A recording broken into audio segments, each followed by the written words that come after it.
সুতি শামসেরগঞ্জ থেকে পেহেলগাঁও, প্রতিটি দেশবাসীর মনে এতদিনকার যে প্রশ্ন এবং তার উত্তর যে সন্ত্রাসবাদের ধর্ম আছে কি নেই, সাম্প্রতিক এই ঘটনাগুলোতে প্রমাণিত যে সন্ত্রাসবাদের ধর্ম আছে। যদি সন্ত্রাসবাদের ধর্ম না থাকতো তাহলে সন্ত্রাসবাদ হত্যা করার আগে জিজ্ঞাসা করতো না তার ধর্ম পরিচয় কি। আমরা শামসেরগঞ্জে গিয়ে দেখেছি যে বেছে বেছে বেছে বেছে বাড়িতে আগুন লাগানো হয়েছে। জিজ্ঞাসা করা হয়েছে তার ধর্ম পরিচয় কি, এবং সেই অনুসারে তাদের প্রতি সেই রকম ব্যবহার হয়েছে। পিতা পুত্র হত্যা হয়েছে। হানিমুন করতে গিয়ে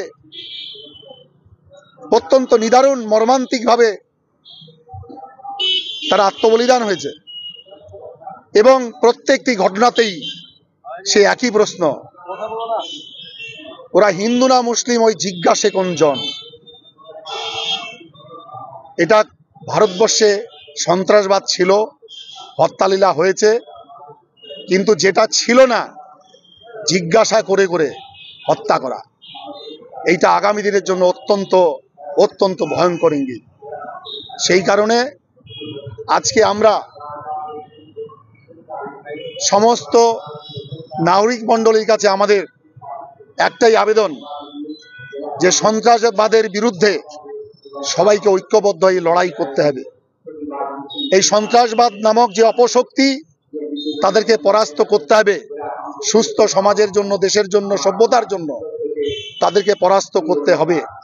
আর যদি আমরা করতে না পারি তাহলে আমরা পরবর্তী প্রজন্মের কাছে আমাদের অনেক অনেক অপরাধ থেকে যাবে।